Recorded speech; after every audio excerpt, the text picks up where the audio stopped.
welcome today to Julian Somers, who's my guest here today.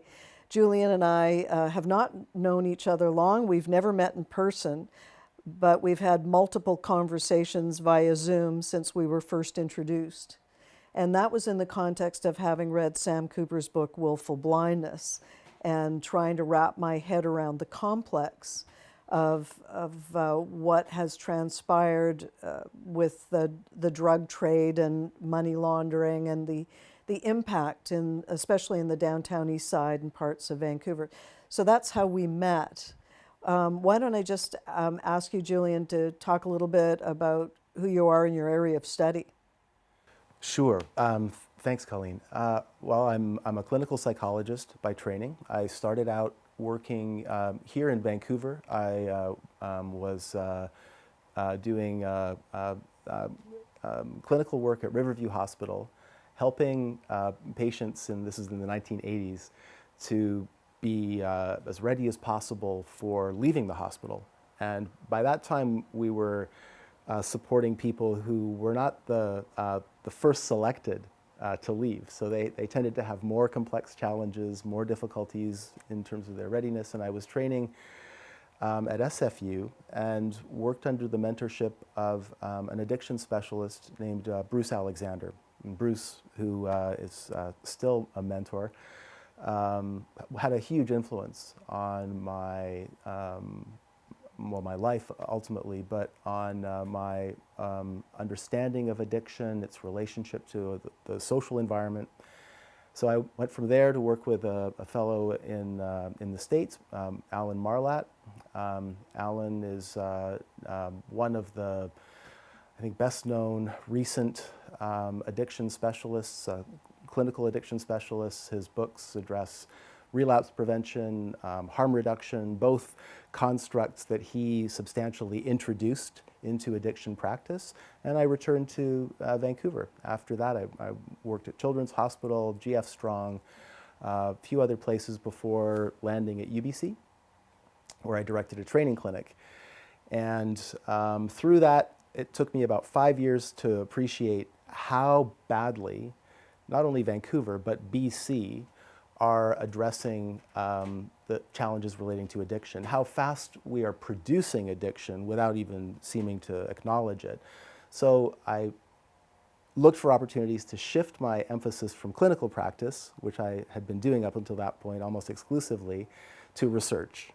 And I decided that I would focus my research on addiction among those people who have the most obvious evidence of related environmental hardships, so people involved with courts and corrections, people who are homeless. The individuals who are responsible for sustaining the status quo have, over the years of my advocacy, gone from ignoring me to deliberately marginalizing some of the results that really ought to be at the center of our discussions and planning in order to help people based on evidence and based, I think, on principles that most people can readily relate to. So you mentioned Riverview. I mentioned to you my first experience shooting a movie at Riverview was in the fall of 1985. And that was in the West Lawn building. And so it was just a couple of years before that the provincial government started to shut it down. Do you know what year it was exactly? The plan to ultimately close Riverview never really was finalized. But when, I mean, it was early 80s when they started to. Yeah. The start and the major downsizing took place a couple of years before I started working there. So in the early 80s, late 70s, right. This part of an international movement, by the way. Mm-hmm. It was in that era already clear that by housing people essentially in congregated settings all together for many years resulted in both physical, but maybe more importantly, psychological atrophy. And the longer people stayed, the worse prepared they were to move off-site and into communities where the evidence in that era showed their opportunities for wellness were vastly greater. So people remember One Flew Over the Cuckoo's Nest as a movie, and that would be an example of people in long-term incarceration, really, similar to the way it used to be at Riverview. Scary, some like scary. My keys were, these huge skeleton keys, doors were like this thick. People would be, and everything's white, concrete walls. People would be behind glass all together in rooms where they were smoking. Yeah, sometime I'll tell some of my stories from filming movies out there, but I think the key thing that people need to remember is at that time, those people ended up in the Downtown Eastside, in SROs. There was a migration that happened with a lot of vulnerable people that weren't accustomed to living in those kinds of conditions. Yeah. So what happened? We made the people of BC, led by our provincial government, we made a commitment that we were both downsizing Riverview and in order to support people, and you'll remember the slogan, closer to home. We will be providing the services people need in the communities where they have friends, family, histories, and futures. And that will be our preferred model. And as the Vancouver Police Department memorably observed in the title of one of their reports on issues that we're discussing, that commitment was lost in transition. We never followed through collectively on the promise that was made that many people in that era, including myself, but a great many people, were counting on as the basis for supporting the closure of our major provincial mental illness, mental wellness facility. What's the intersection then between mental illness and addiction? How did those cross-pollinate? So maybe I'll refer to Bruce's work. I mentioned Bruce Alexander. So Bruce worked a great deal with animals in experimental research. And one of his most well-known results is the demonstration that rats, when housed in isolation and given choices between a food solution and a morphine solution, will prefer the morphine solution. And day after day, and they'll become tolerant. And it was thought in this era that tolerance, once people became tolerant to a drug and needed to take more, that was the root cause of their addiction, because the continuation of drug use was explained by avoiding withdrawal.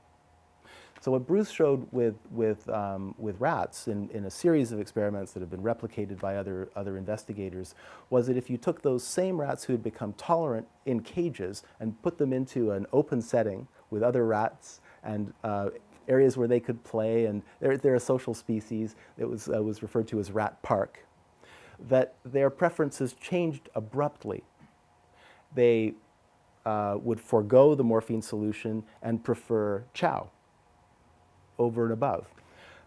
So the explanation was powerful in that it resonated with a recently reported finding among 20,000 Vietnam veterans. This is important with respect to addiction because the largest single increase in spending on addiction treatment was under, infamously, Richard Nixon, and it was the rollout of methadone clinics. That was done, when it was done, in the early 1970s, in large measure because of the anticipated problems of about 20,000 Vietnam veterans addicted to heroin returning to the States, and the havoc that it was anticipated that they would bring with them and that would need to be addressed. It turned out, through a series of studies spanning years, following people very closely, that almost no one had problems getting off heroin once they got back. And so people were scratching their heads about this, as you can imagine. Was it because they couldn't find it? No, they could find it. What was it due to? Did they come back and have some hardships? No. They came back and they in a sense, found a human equivalent of Rat Park. When I was a kid, I mean, Gastown, there was always Rubbies on the street down there. There were always First Nations on the street down there. And certainly when I was shooting movies there through the 80s, you know, you'd have to, there were people passed out on the sidewalks. But historically, as you know, that part of the city was the original downtown, and Vancouver grew off the backs of the resource industries, in particular forestry. And all the hiring halls used to be right down there in Water Street and Maple Street, Tree Square area. And so the lumberjacks would go out into the woods, and then they'd come back to town and they'd stay in the SROs, the hotels down in the Downtown Eastside, and drink in the beer parlors, and maybe go down to Chinatown and get a little bit of opium. And this has been a pattern going back to the very beginning of the city. So maybe the conditions were there to start with, but then you take that environment and then pour a bunch of people suffering with mental health issues into that environment. It just sounds like it just made everything worse.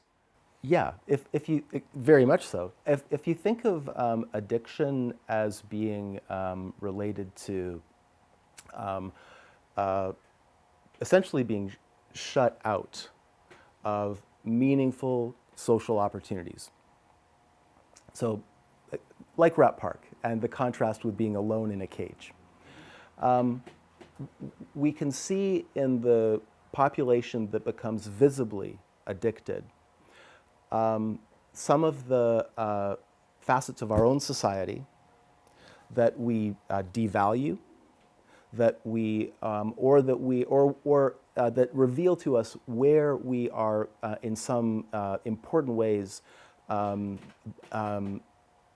being inattentive to needs of groups that show up among the visibly addicted. So if we go back to that era that you're referring to, let's say 80s into 90s, we would see increasingly people with serious mental illness among the visible addicted population. Mm-hmm. And this is, we've been referring to Riverview, and it's in large measure a consequence of that closure and the absence of any follow-through. But we see other groups as well.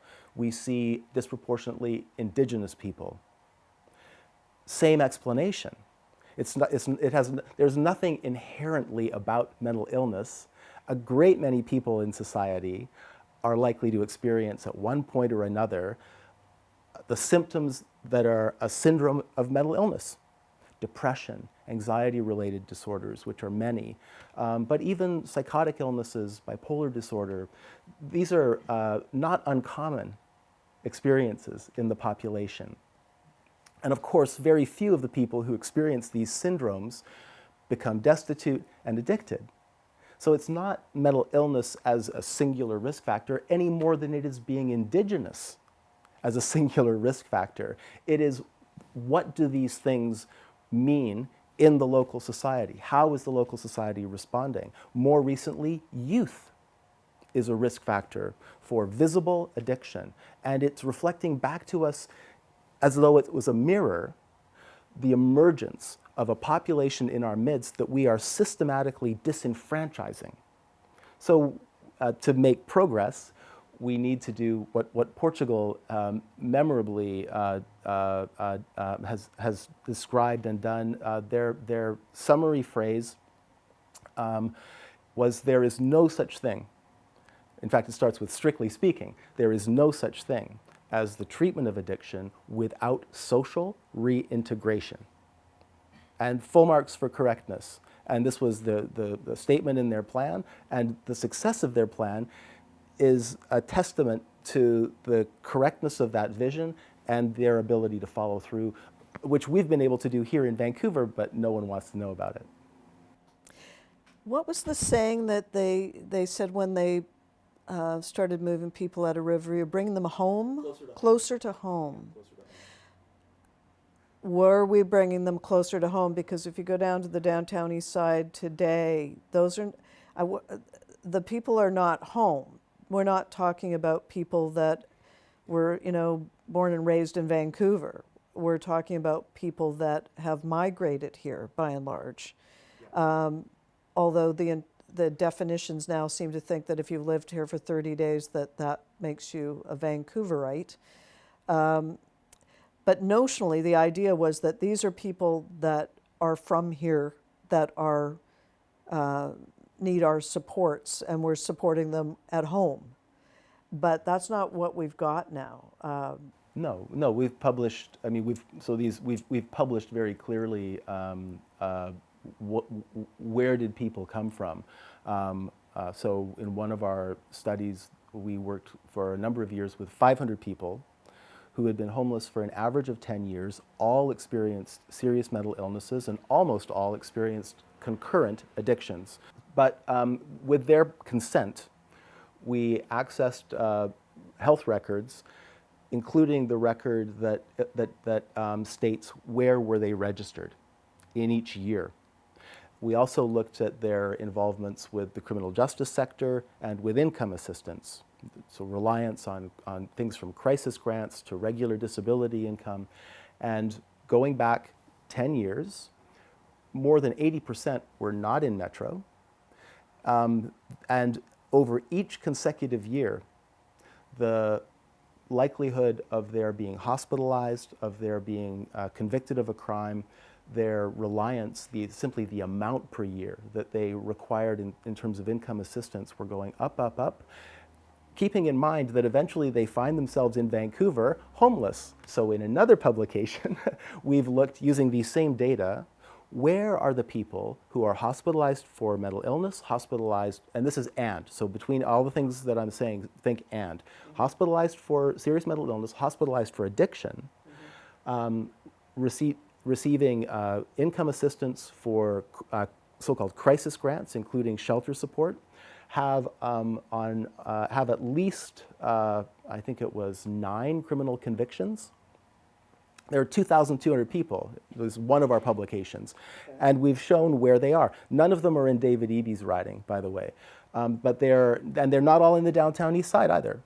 They're scattered in pockets throughout BC, giving us some insight into how we ought to plan the implementation of what are now known to be effective interventions, so that people don't need, number one, to make this painful migratory process that has been fruitless for so many, but maybe more important than that, so that they are able to receive support before they have worsened significantly, and where they have access to the resources long term that are going to make the biggest difference in their lives. And that would be community members, their own family members, opportunities for work, and importantly, opportunities for connection with culture, where the setting that someone originates from is also an important part of their cultural history and their cultural future. This, of course, applies to many Indigenous people, but it applies to everybody. And so we've developed a vision of what that would look like, how to implement it, budgeted it, and presented it to the provincial government about a year ago. From the time we presented it, we've not heard anything. There's been absolutely radio silence. In fact, after we presented the plan to provincial deputy ministers, the next communication I received was, it's great that you've been working with these population level data and doing so much work to better understand the needs of the vulnerable these past 17 years or so. It would be great if by the end of the month you would please destroy all the data, write us a note confirming that you've destroyed them and have sanitized the drives. We proposed in our call to action, and by the way, it's available online, call to action, or C2A, and at CARMA, our research center, CARMHA. We describe in there using these data to evaluate how are we doing. So with people's consent, are we seeing if we're proposing and delivering an intervention, are we seeing the reductions in hospitalization, the reductions in involvement with criminal justice, the stabilization of people's health, so continuity on medications, things that we've already seen, at the same level that has been shown to be achievable through research conducted right here in Vancouver. And my own guess now is that the provincial government, among other things, this provincial government is not in favor of holding themselves accountable using evidence in the way that we had proposed. Well, I've had my own run-ins on evidence and data versus aspiration in a different area. But when I look at this, we hear constantly about poisonings, overdoses, deaths, huge numbers. And but if I was running a business and all my clients were dying, I would be going out of business, except for there seems to be a huge lineup behind them. And my observation is it's not coming from here. Again, my mind always goes to business model. I see it playing itself out in availability of drugs, whether legal or safe supply as described, which we'll talk about in a minute. But I also see it playing out in terms of housing and this notion now that we need to house everyone that comes to Vancouver that's homeless, and yet we seem to be a magnet. So I've been pressing for an audit because I need to be able to break things down into their component parts to be able to try and come up with solutions. But I still haven't wrapped my head around all of this, so I'm hoping you can help unpack some of the business aspects of it for me. I don't really come at it from a business perspective per se, although we've done a number of economic analyses.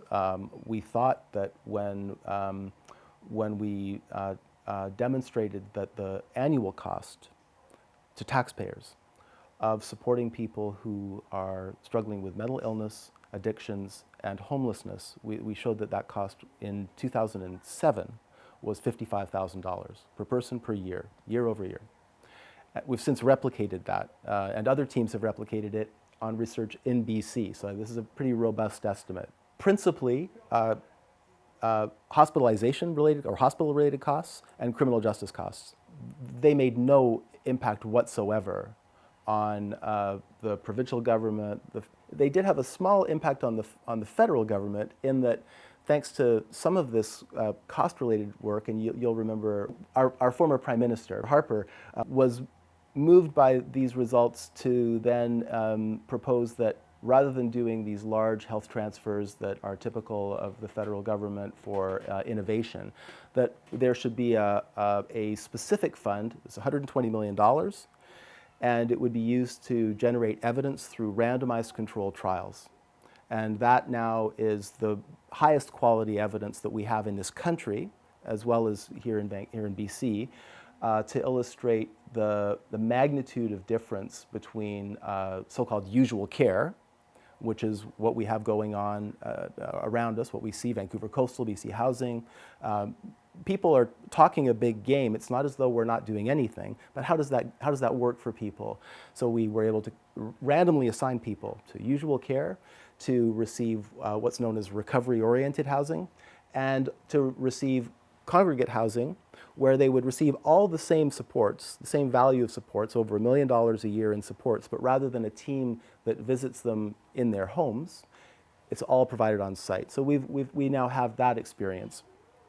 And as we had expected, the recovery-oriented housing, we expected this because we were not the first to introduce it, but we showed very clearly that usual care in Vancouver, and all you have to do is look out the window some days, is terrible.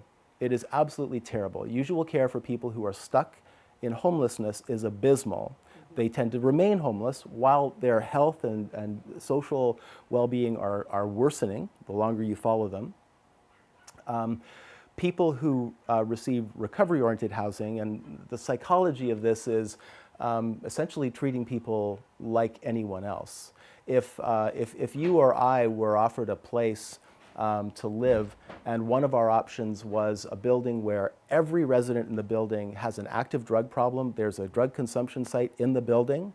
Many are struggling with mental illness. All have been homeless. And we have another option, which is a building with diverse families. We would choose that. We would choose the diverse housing. I think everyone, we'll see, people listening can decide for themselves, but if you yourself needed housing and you were given a choice between a unit in a building where everyone is addicted to drugs, mental illness, and there's a consumption site, or diverse housing where the tenants the residents are diverse, older, younger, families, single people, I believe that nearly everyone would choose the latter setting. If they want to recover. And almost everyone does at some point or another. It's a matter of timing and the willingness to express that as an objective is fragile.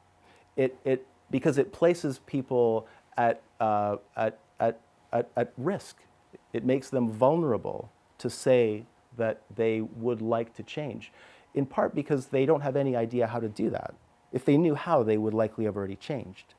So there's people are very guarded, and keep in mind that the people that are most in need of support have been facing hardships and real adversity, like brutality, throughout their lives. 25% of the people we've worked with were in foster care, and all have astonishingly high experiences of what we call adverse childhood experiences. About 25% have kids of their own, under 18, currently in care. And yet, well over 80% say on day one when we meet with them, when we're talking about goals and ambitions, they say they would like to resume paid work. So over 80% would like to resume paid work. So when we look at the things that can be built upon, can be sources of establishing wellness in people's lives, providing opportunities for supported employment, providing opportunities to be reconnected with kids and other family members are powerful motivators among anyone attempting to recover from serious mental illnesses and addiction or both. These are key aspects of what enables us to overcome those types of struggle. Interventions for addiction have, which have been cited as somehow positive here, have involved the requirement that people must come to a clinic 3 times a day to get their supply of drugs. And retention is regarded as a beneficial outcome. But to be retained in this program, you can't do anything else other than go to the clinic 3 times a day. So I've met many people who've dropped out of these studies, and the chief reason is, I can't do that and my job. Going back again to the business model, we've often heard that there's $1 million a day spent in the Downtown Eastside by government. My observation is it's a growth industry, not down there, and it's spreading. I just had some emails about a former Best Western on Kingsway, and where we've started to spread out into the neighborhoods. The pathologies that are advancing around those locations. So $1 million a day or more, where's that all going? Do you have a sense of how that works? Yes, it's this patchwork of resources for that sustain people in homelessness and poverty. There's evidence that it's gotten worse, not only the sort of the visible evidence, but there's evidence that our focus on these very reactive and very, very short term, like today's dose of drugs, this meal, shelter tonight, not shelter tonight unless it gets cold enough, then shelter tonight, right? Very, like, almost hour by hour allocations of resources, which give zero sense of stability, continuity, a vision of the future, right? That's where it's going. The more we invest in these short-term, meal-by-meal, day-by-day, temperature-by-temperature investments or spending, the more we need to add to that, because the essential features of life that would provide people a chance to get out are not being addressed. So their needs multiply over time. And the sources of evidence I was referring to, which I don't think the provincial government wants many people to know, are that things like the rate at which people are involuntarily hospitalized, where the primary reason is a substance use disorder, has more than doubled between around 2008 and 2018. And during that same 10-year period, we have a fixed number of cells, in provincial cells in our custody centers in BC. It's about 10 or 11,000. Varies a little bit. But the proportion of those that is being used to detain people who've already been diagnosed with substance use disorders has similarly risen. It was about 40% in 2008, and it rose to about 60% in 2018. So we're using not only more and more of our sort of street level resources, but our institutional resources, those that detain people, for individuals who've been diagnosed with substance use disorders.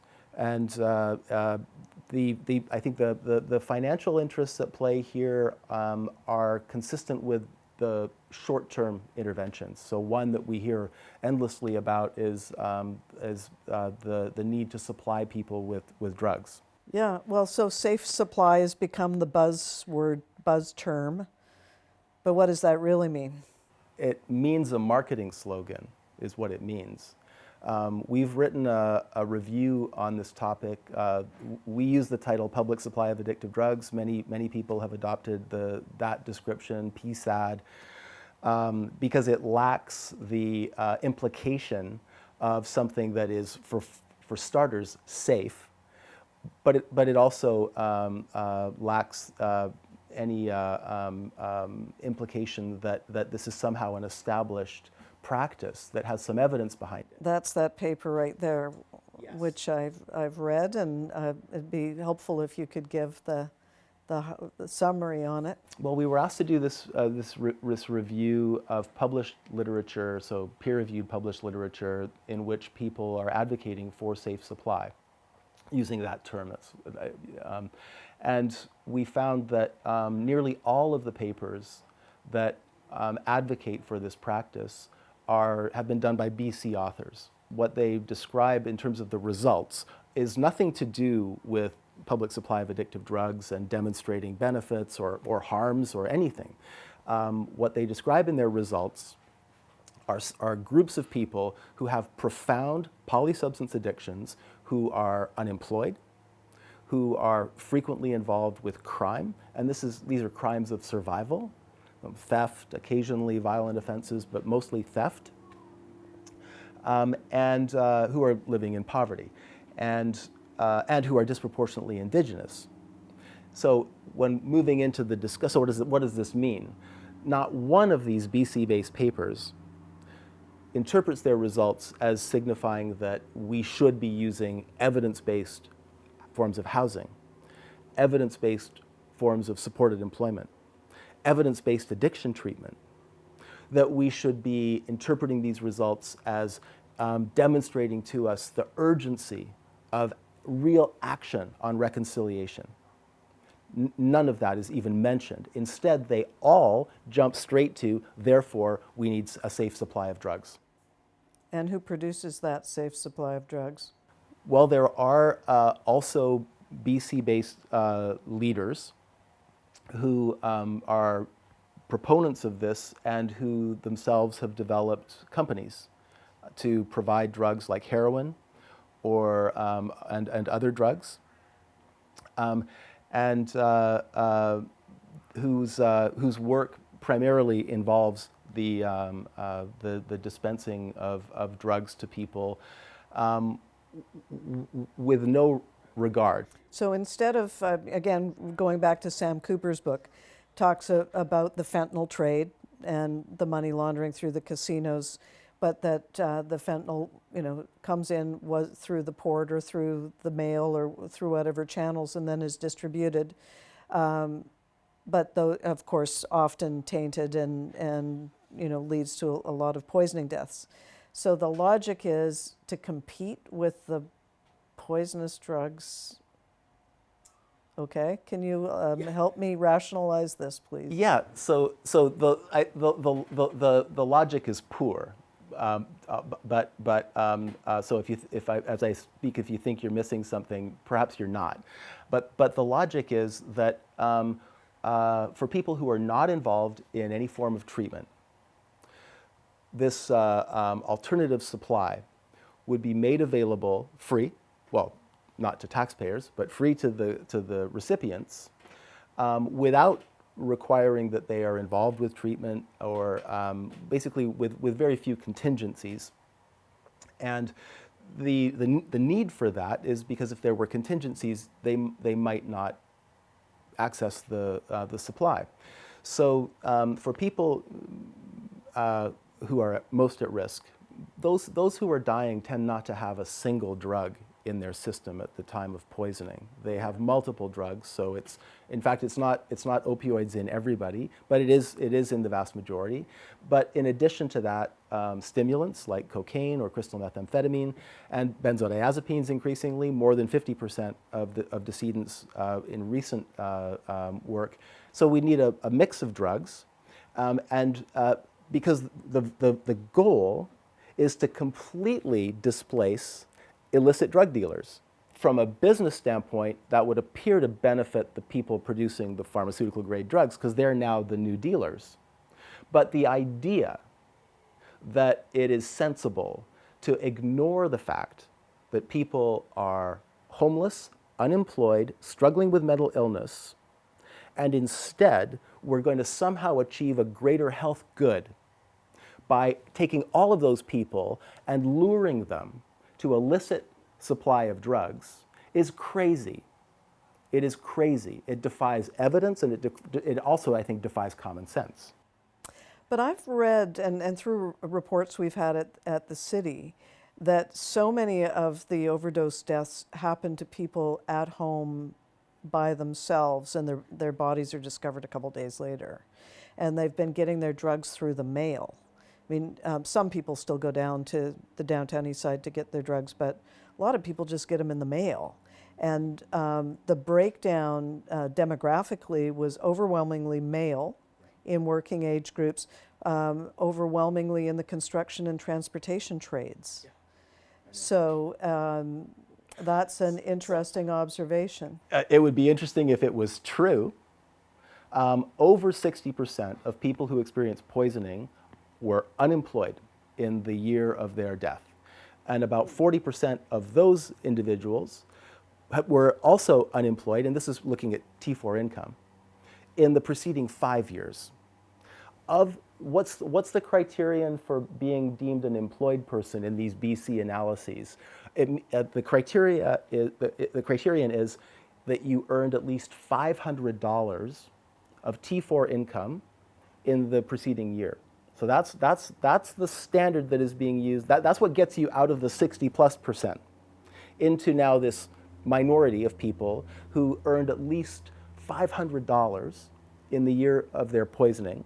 And of that group, about 30-something% are coded using an American coding system for all occupations as having worked somewhere in this construction and transportation area. So what we know is it's about 7% if you put those numbers together. So about 7% of decedents were among the minority who earned at least $500 and were in some way or another connected to the construction sector, broadly construed, as the source of that income. My concern is how the available evidence is being summarized and the conclusions that are being drawn from it.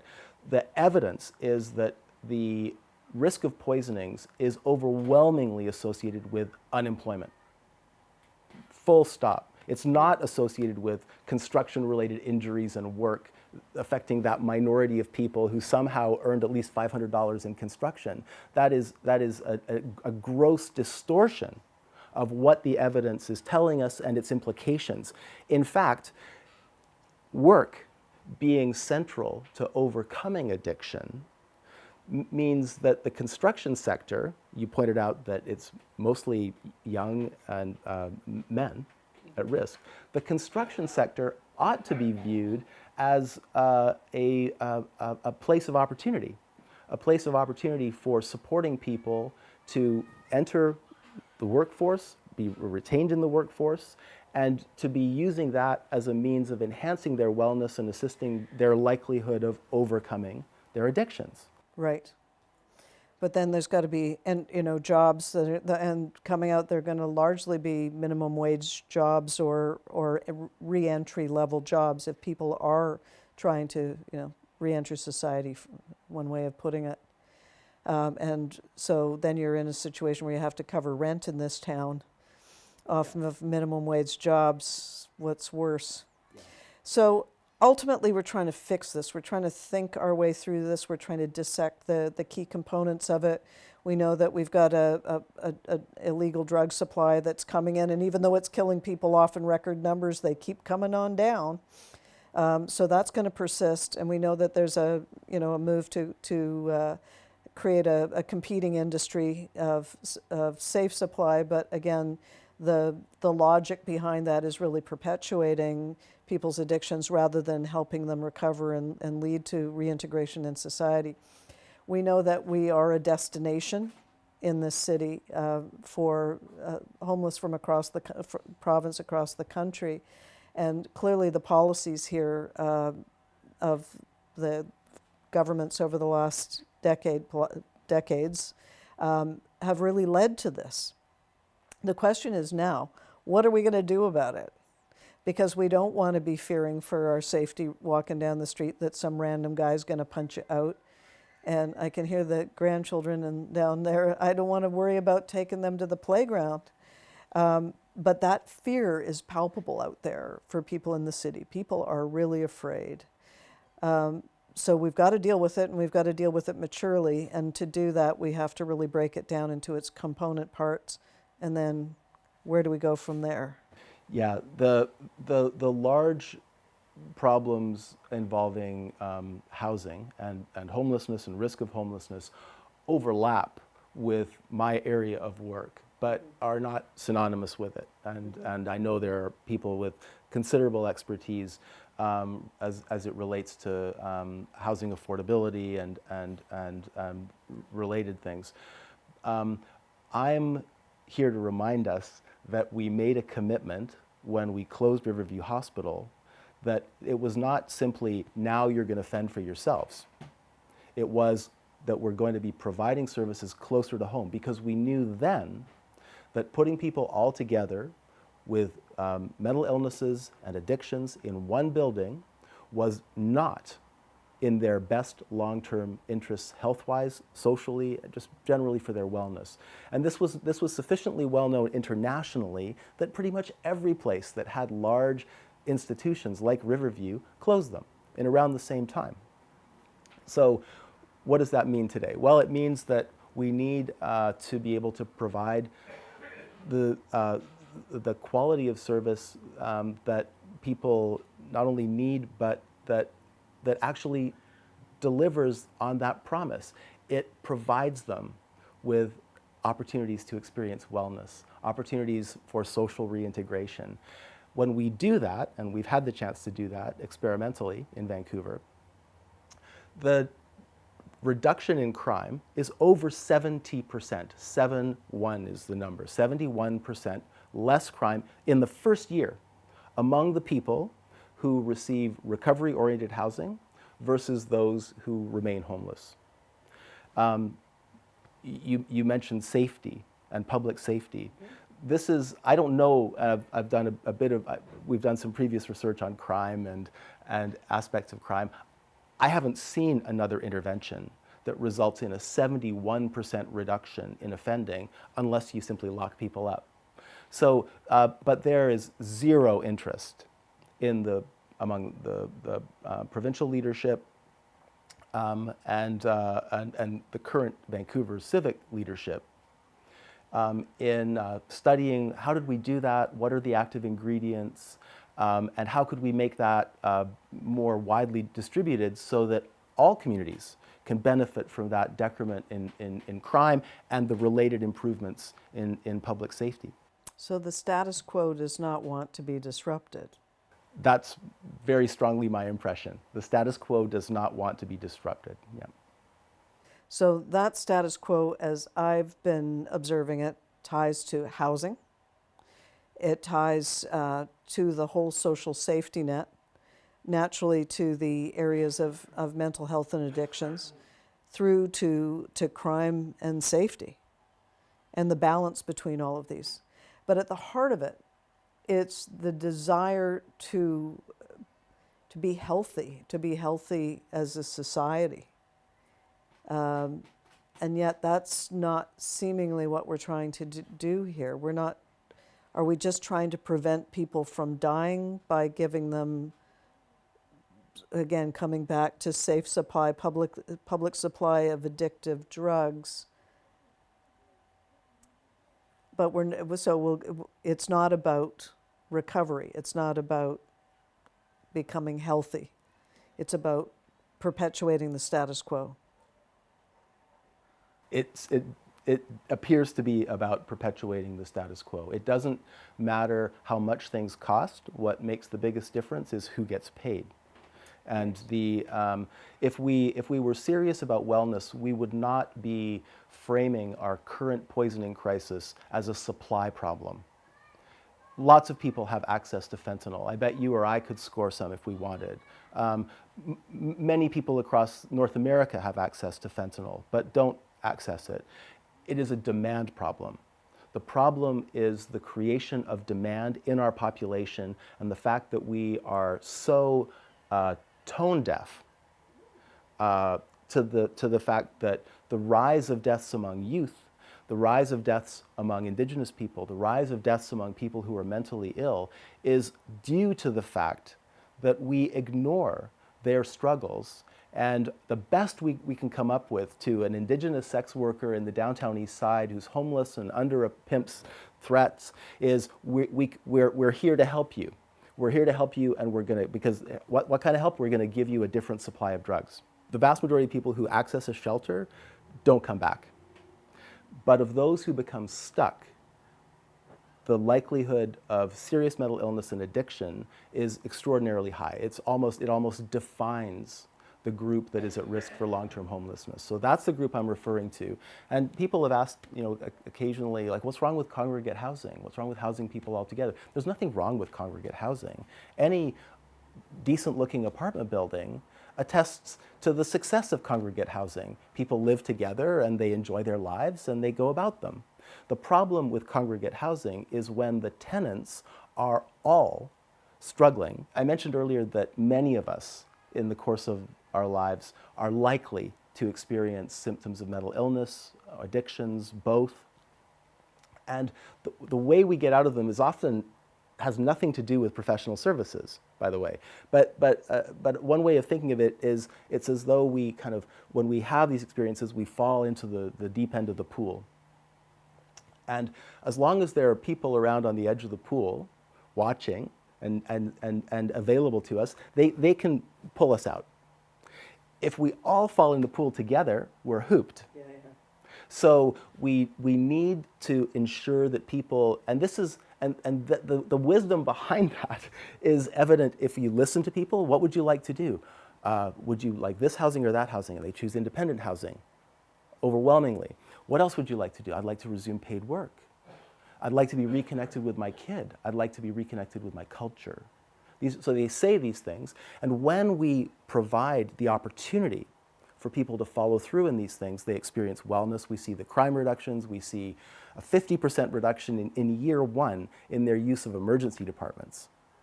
as well as then we hear in their own words what it means to them to be provided with an opportunity. The term normalcy comes up over and over again, to feel like I feel like a normal person. I feel I'm being accepted as a normal person.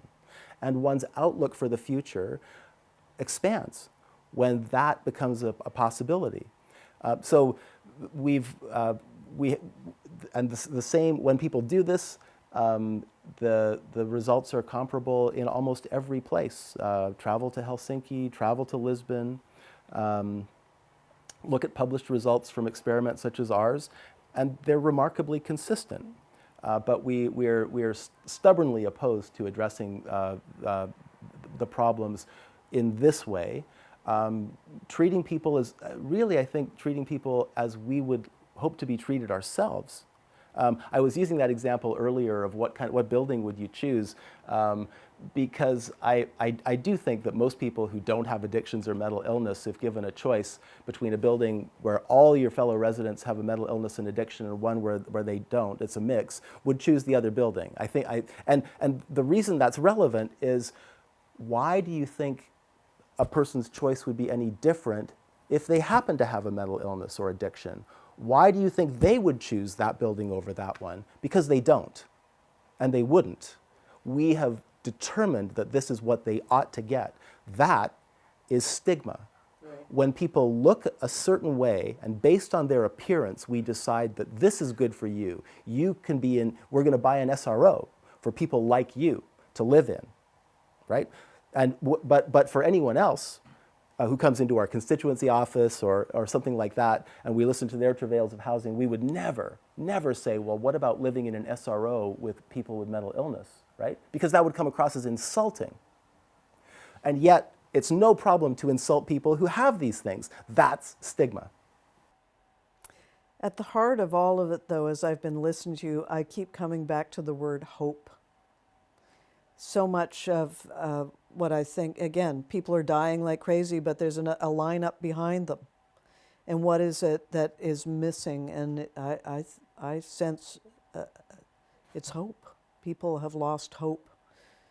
Yeah, the term deaths of despair has been used and has been basically picked up in some research and policy circles to describe this syndrome that for the first time ever, the generation of white Americans has a lower life expectancy than their ancestors, and it is due in particular to changes in the economy, changes in opportunity, and changes indeed in the sources of hope that accounts for these deaths that are associated mostly with entirely with opioids, alcohol-related causes, and suicide, all together.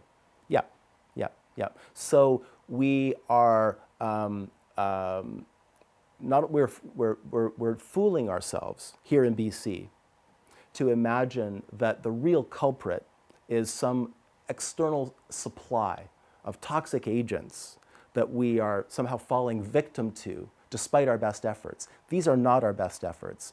We need to understand that those at risk are at risk because of the demand for drugs that is increasing in more and more of our fellow citizens' lives, and it is due to the loss of hope and the emergence of despair, increasingly. Wow. Well, this has been a fascinating, if kind of depressing conversation. We've got to figure out how to fix it. And in order to be able to figure out a solution, we have to get to the root of the problem.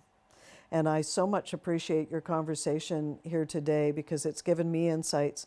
And I look forward to your future work, and I hope we can continue this dialogue. Me too. And thank you, Colleen. I really appreciate the chance to speak with you.